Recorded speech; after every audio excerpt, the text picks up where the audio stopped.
sobrenome, eu só tenho 3 nomes.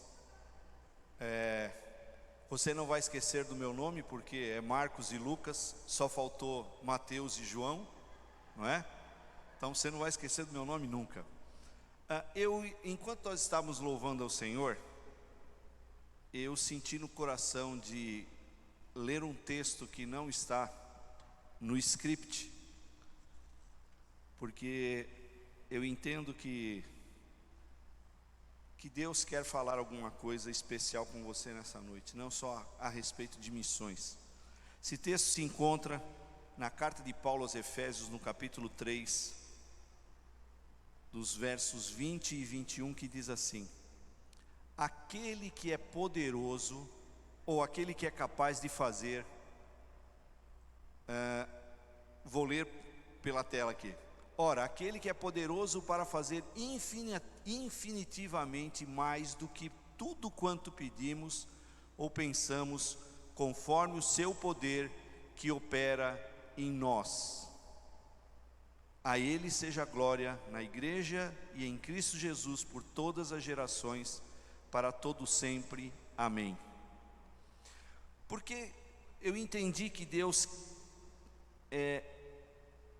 queria que eu começasse com esse texto. No ano de 2016, eu estava dirigindo a Igreja Batista do Parque, próximo aqui de vocês, no Parque São Lucas. Já estava nessa igreja há 27 anos. Lá eu criei as minhas 4 filhas, que hoje estão espalhadas pelo Brasil e pelo mundo. Tenho as mais velhas, as gêmeas, uma mora em Santo André, outra mora em Jacareí. A do meio, que não é bem do meio, mora na Austrália, e a mais nova mora em Curitiba. Todas elas casadas, todas elas servindo ao Senhor. E nós estávamos com a nossa vida ajeitada, eu e a minha esposa. Já estávamos há 27 anos na igreja, já estava dirigindo a igreja como pastor auxiliar desde o ano de 2002, e no ano de 2010 eu assumi a igreja como pastor titular. Eu fui convidado por um missionário, não sei se os irmãos conhecem o pastor Libério. O pastor Libério vinha insistindo comigo para que eu fosse visitar um campo missionário na Itália. E nós fomos para a Itália, eu e minha esposa, para a cidade de Pádua, para conhecer um trabalho que estava sendo começado junto a universitários. Quando nós estávamos lá, o pastor Libério recebe um telefonema da cidade de Zagreb, na Croácia, dizendo para ele: Libério, nós gostaríamos que você viesse aqui na Croácia, porque nós temos algumas jovens universitárias que estão começando um trabalho de evangelismo, e nós queríamos que você viesse aqui para conhecer e para começar a nos apoiar. E ele fez o convite para mim e para minha esposa, e nós fomos para a Croácia de ônibus. Croácia eu só conhecia por causa do futebol. E quando nós chegamos na rodoviária lá em Zagreb, nós fomos recepcionados por um missionário inglês chamado Stephen.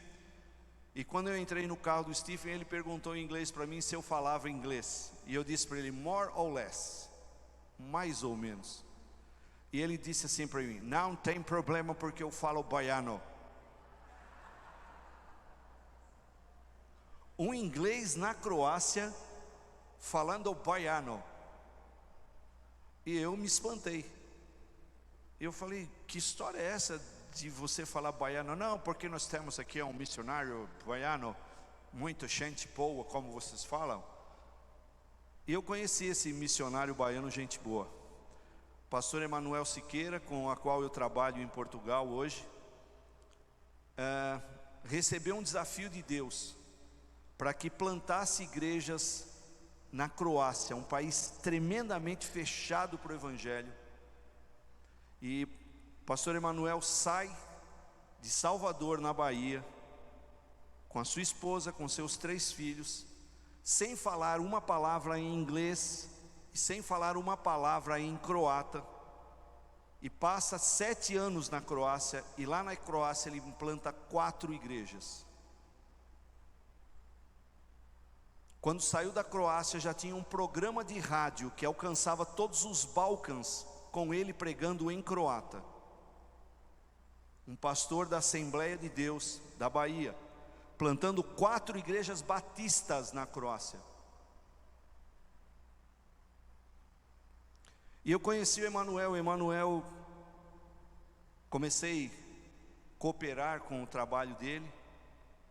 E no ano de 2017, eu fui fazer um exame médico de rotina.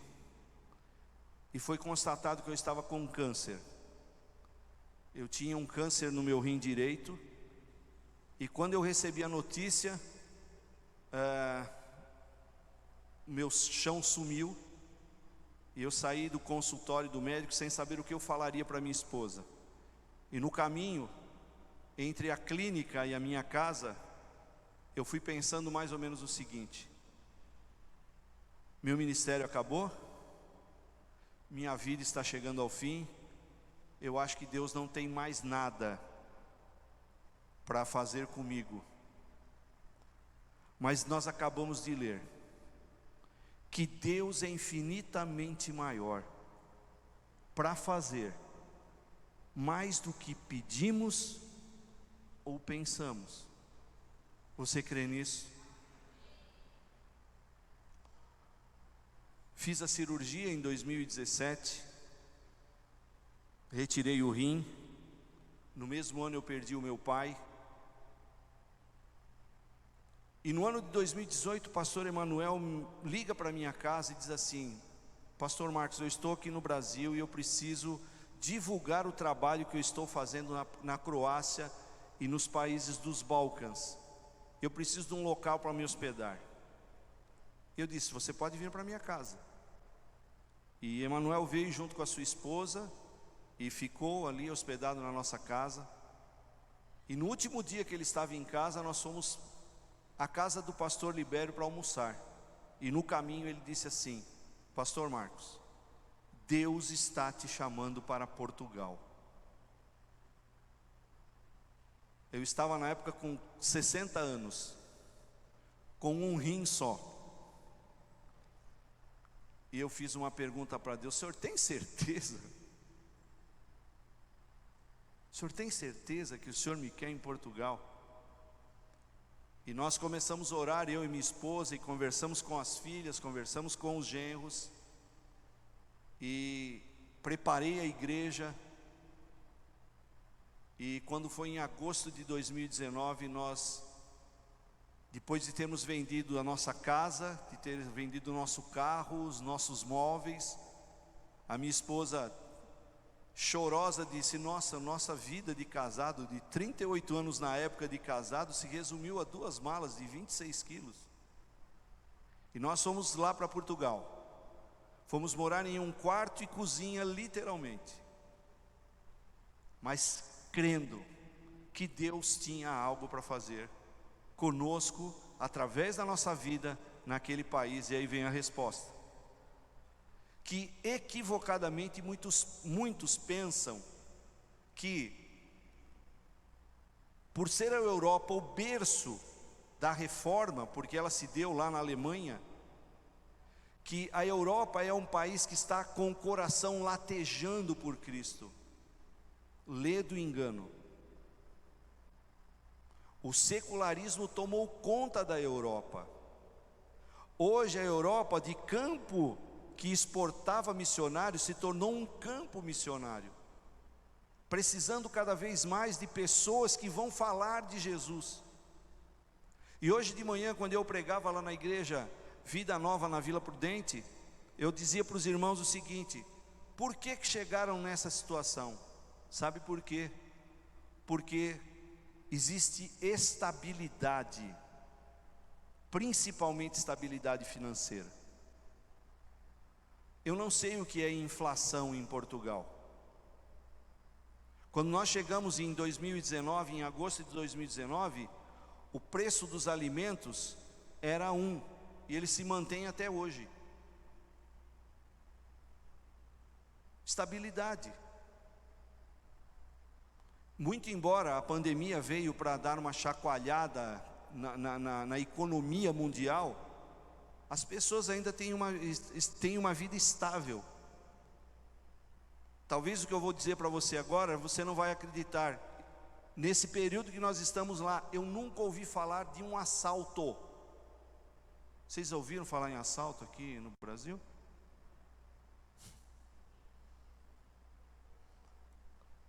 A maioria dos moradores da Grande Lisboa, porque eu moro numa região da Grande Lisboa, são prédios de apartamento e não tem garagem. Então é muito comum você transitar nas ruas e você vê BMW, você vê Audi, você vê Mercedes estacionada há dias e dias e ninguém mexe. Não existe seguro de roubo de carro, é só para batida. Então a conclusão que eu tenho chegado é o seguinte: num país com uma estrutura como essa, o que desestabiliza? Nada. Para que Deus? Apesar de Portugal estar recheado de símbolos cristãos por todos os lados que você anda, o cristianismo lá está morrendo. Se você for, eu já tive a curiosidade, eu e minha esposa, de visitarmos igrejas católicas na hora das missas. Quem que você encontra lá? Somente as senhorinhas, os senhorzinhos, porque os jovens não se interessam por isso. Então Portugal precisa do Evangelho. As pessoas são pessoas sofridas.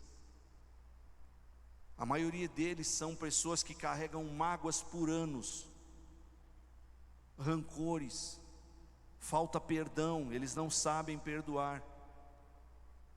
E é nesse contexto que Deus nos leva. E hoje o que eu quero compartilhar com você, e talvez isso possa soar como um desafio para a sua vida, é que eu e você estamos nesse mundo, nessa época que estamos vivendo, porque Deus quer que nós, todos nós, indistintamente, sejamos seus missionários. E o que eu quero falar com você hoje é que fazer missão é a nossa missão. A leitura das Escrituras, meus queridos, de Gênesis a Apocalipse, vai nos revelar que Deus, desde que o pecado entrou no mundo, trabalhou e continua trabalhando para restabelecer sua comunhão com aquele a quem Ele descreveu da seguinte forma lá no livro do Gênesis, no capítulo 1, verso 26.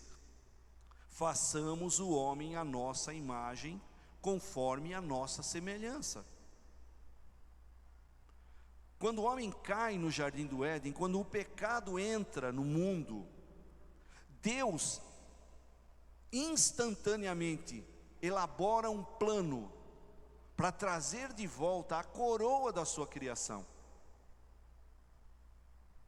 Ele diz que esse homem que ele criou era algo especial, algo que tinha dele a imagem, a semelhança. Em que sentido? No sentido físico? Não.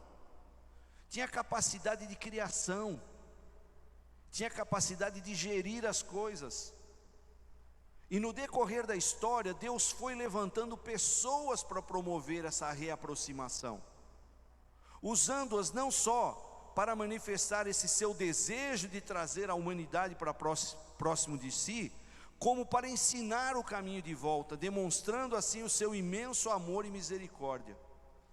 Se você já leu a Bíblia, se você já é um leitor assíduo da Bíblia, você vai entender que do Gênesis até o Apocalipse existe todo um planejamento, existe situações entrelaçadas no sentido de trazer o homem para perto de Deus, porque o homem está longe de Deus. Essa busca pela retorna à comunhão com os homens ganhou uma intensidade tal que levou Deus a ter um ato extremo. Que ato foi esse? Se fazer carne como nós e vir ao nosso encontro na pessoa do seu Filho Jesus. E talvez o relato mais forte, mais marcante sobre essa atitude de Deus se encontra naquele versículo que a grande maioria de nós decorou. João, capítulo 3, verso 16, o que aqui diz? porque Deus amou o mundo de tal maneira que deu o seu Filho unigênito para que todo aquele que nele crê não pereça, mas tenha a vida eterna. Esse é o ápice do plano de Deus. Esse é a última cartada que tinha. Deus pegar e se fazer carne e vir habitar entre nós com um único objetivo: resgatar o homem que se havia perdido, que estava distante dele, para trazê-lo para perto de si. A vinda de Jesus, dentre outras coisas, nos ensinou que o desejo de Deus é que ninguém se perca, mas que todos venham a arrepender-se e retornem a Ele para que sejam salvos. Como já foi falado na hora do louvor, quantas catástrofes nós estamos vendo, diária. Olhamos para o nosso país e vemos catástrofes, olhamos para outros países e vemos o que? Catástrofes. Pessoas que muitas vezes perdem a vida de uma maneira tão absurda. Mas o que acontece? Deus não tem prazer com que essas pessoas morram sem antes experimentarem a salvação que Ele está oferecendo em Jesus. O plano de Deus era e é e continua sendo muito simples. E esse plano está escrito ou descrito lá em Mateus capítulo 28, verso 19, quando ele disse assim: portanto, ide, fazei discípulos de todas as nações. Foi isso que Jesus disse para os discípulos que estavam à sua volta: olha, meu plano é muito simples, eu quero que vocês vão e façam discípulos. E eu quero dizer para você, fazer discípulo não é fácil. Me parece que Jesus investiu 3 anos da vida dele para formar discípulos. E no final desse discipulado, ele teve que ver Pedro não preparado ainda, o negando de uma maneira tão triste. Se isso não bastasse, ele, depois de ressurreto, ainda teve que conviver com um Tomé que não acreditava na ressurreição. Mas ele disse: vão e façam discípulos. E aqui eu quero ressaltar o seguinte: fazer discípulos não é fazer frequentadores de igreja. Conheço o pastor Fernando há muito tempo. O pastor Fernando deu curso de noivo para pelo menos as minhas 4 filhas. Pelo menos, só tenho 4. E eu sei que se o pastor Fernando quisesse que essa galeria se enchesse, e se todos esses bancos estivessem cheios e cheios de cadeiras aqui, é muito fácil. Encher lugares é muito fácil. Agora, fazer discípulos é um pouco mais difícil. E Jesus está dizendo: vão e façam discípulos. Mas Jesus disse: de todas as nações. Para aqueles que o ouviram dizer essas palavras, talvez algumas perguntas vieram à mente. Porque fazer discípulos de todas as nações naquele contexto era utopia. Os discípulos não tinham WhatsApp, os discípulos não tinham Facebook, os discípulos não tinham Instagram. Como alcançar as nações? Como levar aquele evangelho a outras localidades? Como alcançar tantas pessoas em tantos lugares? Como realizar essa missão tão grande? E talvez uma outra pergunta surgisse: iremos todos ou irão alguns poucos escolhidos? Talvez algumas dessas perguntas realmente passaram na mente daqueles homens e mulheres naquele momento, mas Deus se encarregaria de respondê-las ao longo dos séculos. E aqui eu quero começar a desmistificar uma ideia que, se você for um cristão como eu acho que você se não carregou, ainda está carregando esse tipo de pensamento, que missionário é somente aquela pessoa que deixa tudo e vai para um lugar longínquo para pregar o Evangelho. Você já teve esse tipo de pensamento? E tem uns que é pior ainda, viu? Que eles olham para o missionário e acham que eles são super-homens. Nossa, que coragem que ele teve. Só um momentinho.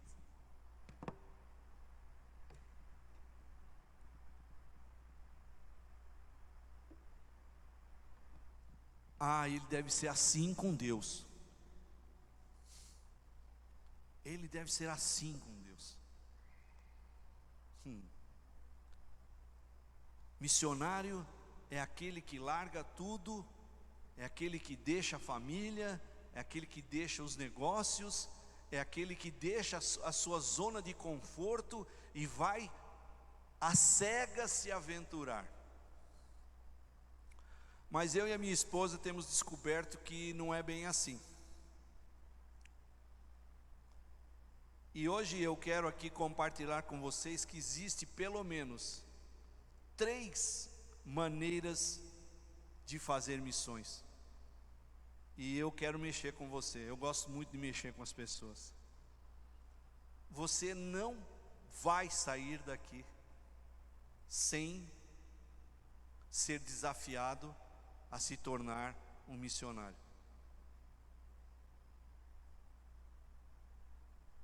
Se você estiver pensando em fugir de casa e fala assim: chegou a minha oportunidade, vou me livrar da minha mãe e do meu pai, vou dizer em casa que eu fui chamado para fazer missões. Não é bem isso. Eu quero dizer para você o seguinte: você não sairá daqui sem ganhar a consciência de que você pode ser sim um missionário. A primeira delas realmente é indo. Isso é, saindo do lugar onde você está e indo para outro lugar.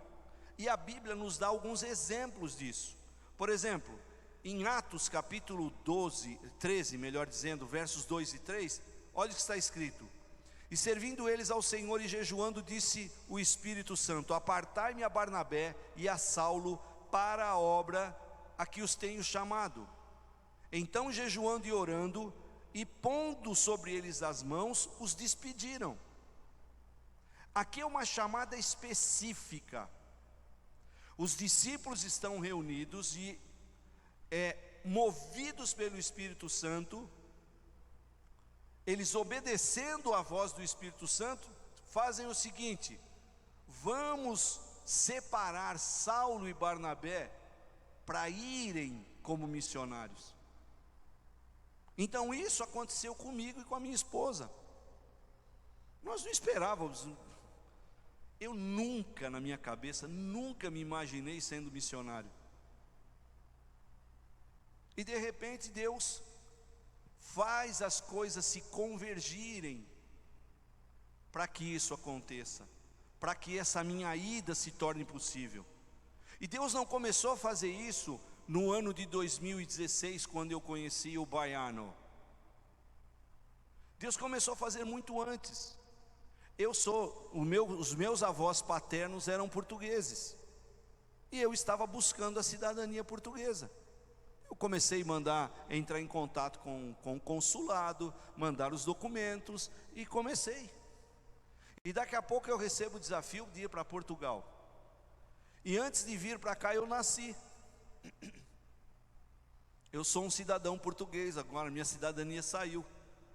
E saiu de uma maneira, Deus não dá um presente, só Deus dá 2. Eu recebi a minha cidadania, recebi a minha certidão de nascimento, nasci no dia 8 de outubro de 2021.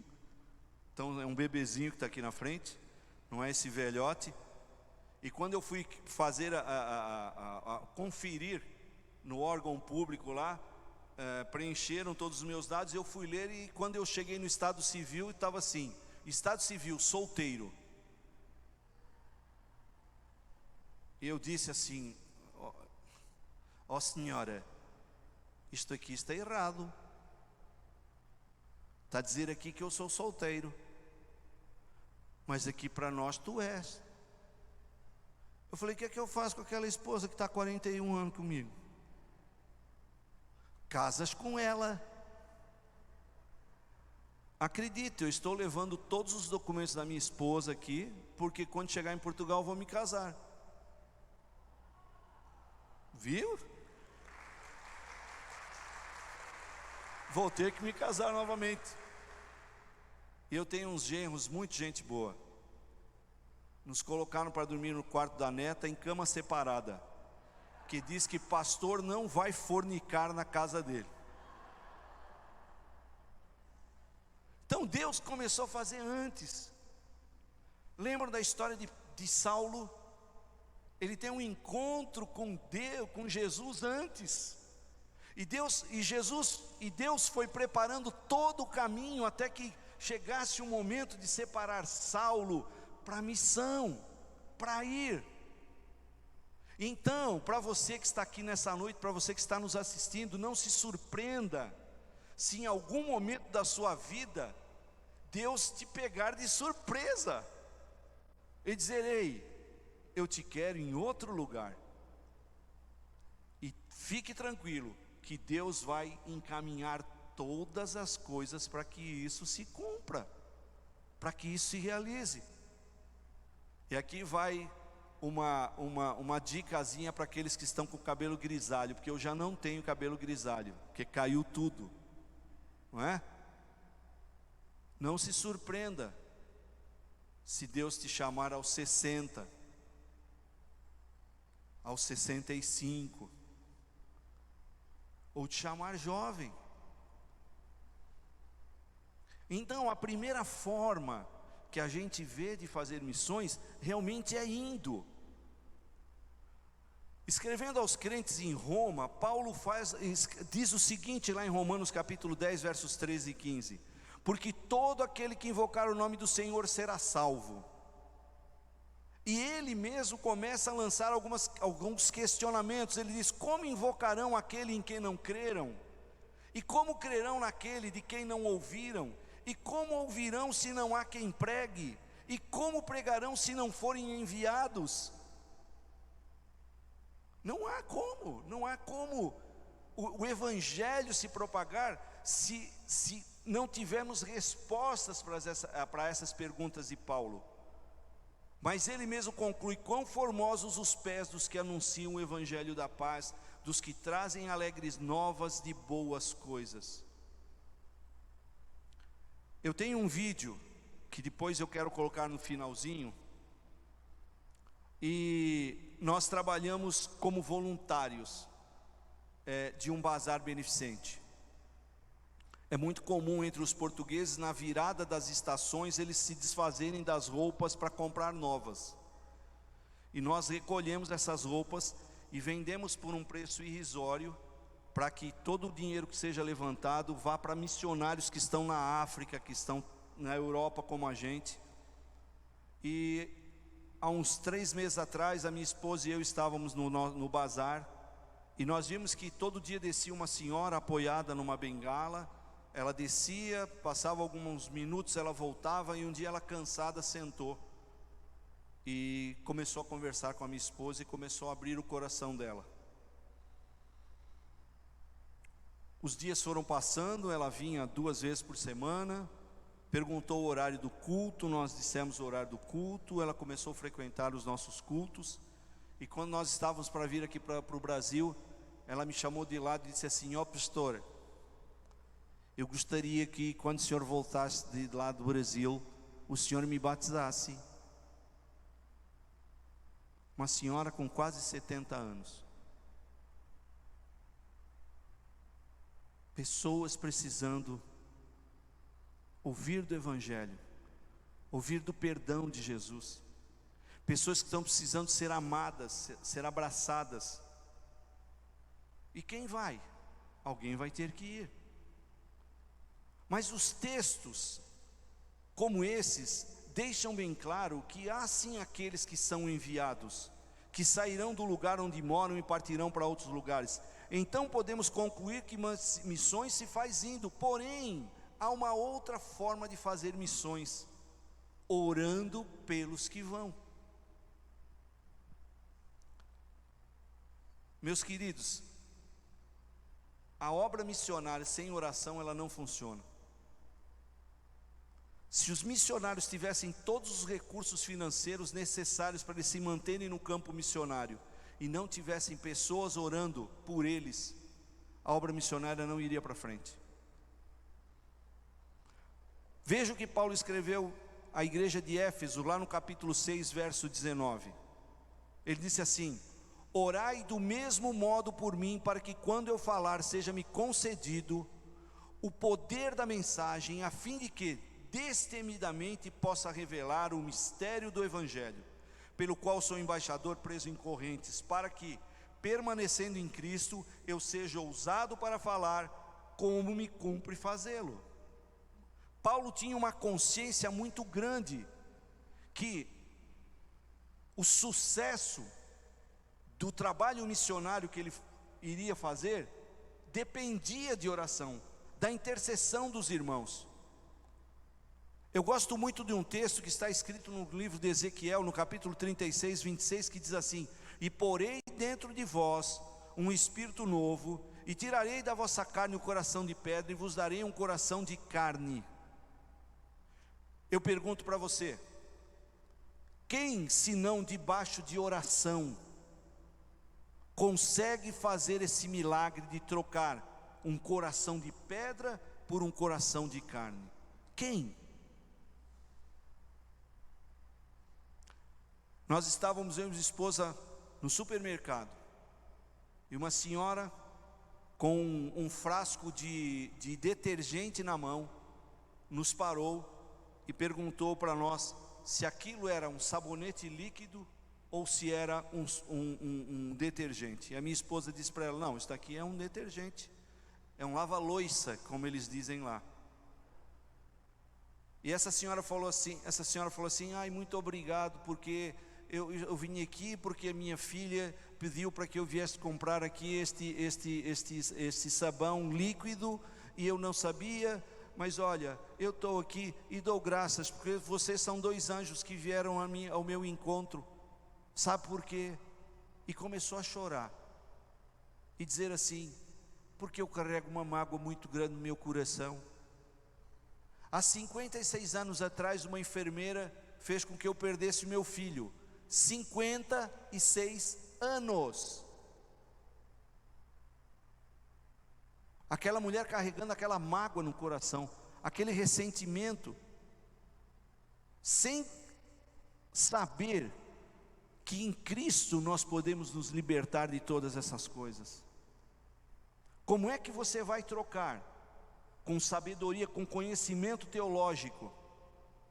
Como é que você vai mudar o coração de uma pessoa como essa, se você não estiver debaixo de oração?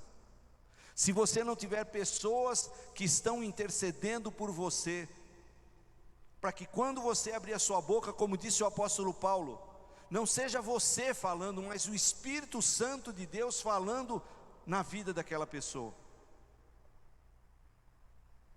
Então, meus queridos, não basta apenas ir.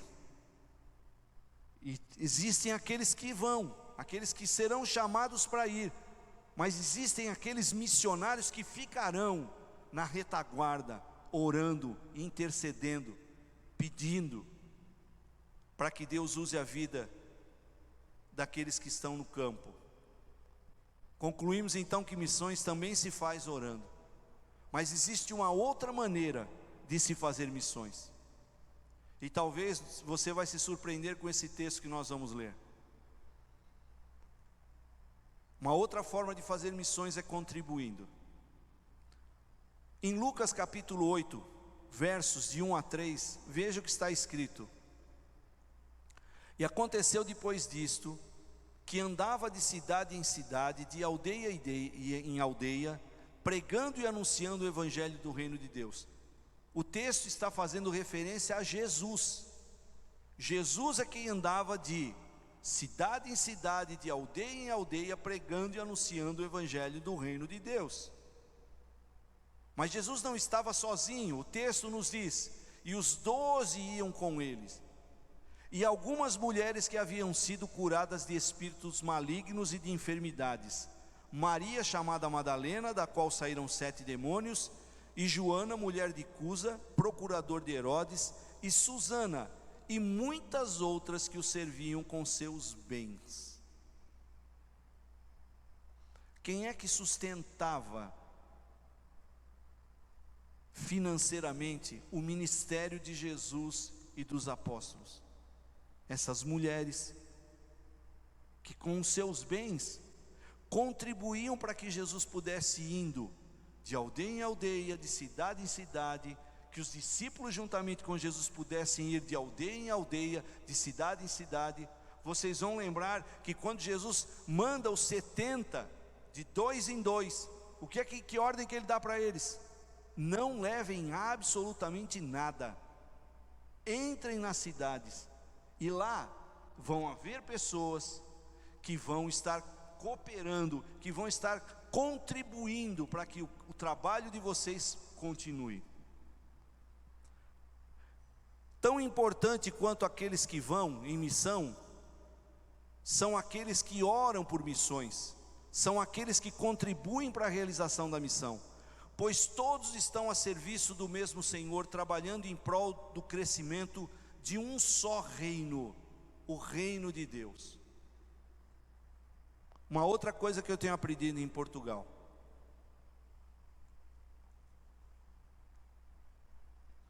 Portugal não está precisando de igrejas, de denominações. Portugal está precisando do reino de Deus. O reino é maior do que as denominações. O reino é maior. Temos diferentes denominações, sim. É a multiforme maneira de Deus fazer. Mas o que o mundo está precisando é do reino. Quando Jesus nos ensinou a orar o Pai Nosso, o que Ele disse? Venha a nós o vosso reino. Então, quando nós saímos no campo missionário, o nosso objetivo é o reino, trazer pessoas do reino das trevas para o reino da luz, através do Evangelho de Jesus. E eu não conheço ninguém que enalteceu tanto essa questão de contribuir com a obra missionária do que o próprio apóstolo Paulo. Veja o que está escrito em Filipenses capítulo 4, versos de 15 a 18. Ele disse assim: como vocês sabem, Filipenses, nos seus primeiros dias no Evangelho, quando parti da Macedônia, nenhuma igreja partilhou comigo no que se refere a dar e receber, exceto vocês. Pois estando eu em Tessalônica, vocês me mandaram ajuda não apenas uma vez, mas 2 quando tive necessidade. Não que eu esteja procurando ofertas, mas o que pode ser creditado na conta de vocês. Recebi tudo, e o que tenho é mais que suficiente. Estou amplamente suprido, agora que recebi de Epafrodito os donativos que vocês enviaram. Elas são uma oferta de aroma suave, um sacrifício aceitável e agradável a Deus. O que é que Paulo está fazendo aqui? Dizendo para aqueles irmãos: olha, as ofertas que vocês têm mandado, têm me ajudado a continuar a obra missionária que Deus me deu para fazer. Quero encerrar, meus queridos, reforçando o ide de Jesus. Quando ele o fez aos que estavam à sua volta, tinha em mente que todos que viessem após eles fizessem o mesmo, e isso inclui a mim e a você, dando continuidade ao que ele havia iniciado. Tinha um único objetivo: salvar os perdidos. Hoje, essa tarefa é dada não só para mim, não só para minha esposa, não só para os missionários que estão espalhados pelo nosso país, pelo nosso estado, pelo nosso país e pelo mundo. Esse ide e fazei discípulos é algo que Deus deu para cada um de nós.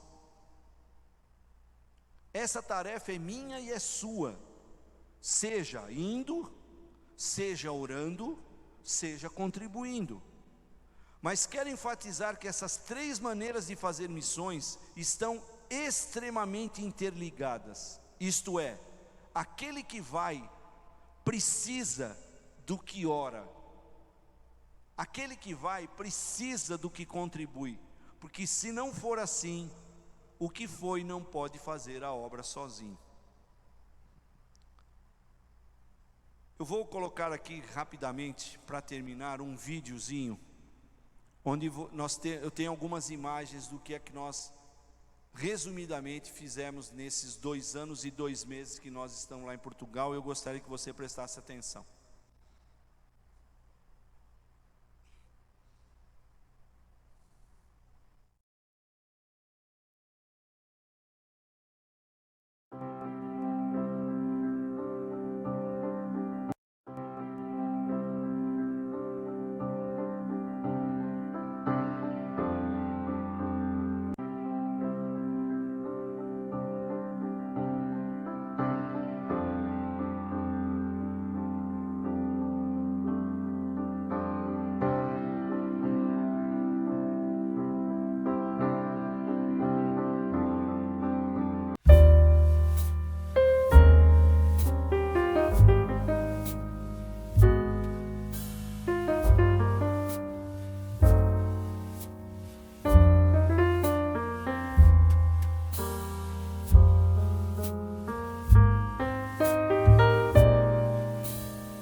revele a você o que é que Ele tem para a sua vida. Talvez Ele possa estar te chamando para ir. De repente Ele está te chamando para orar.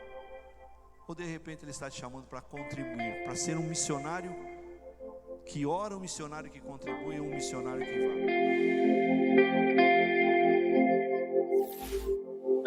vai.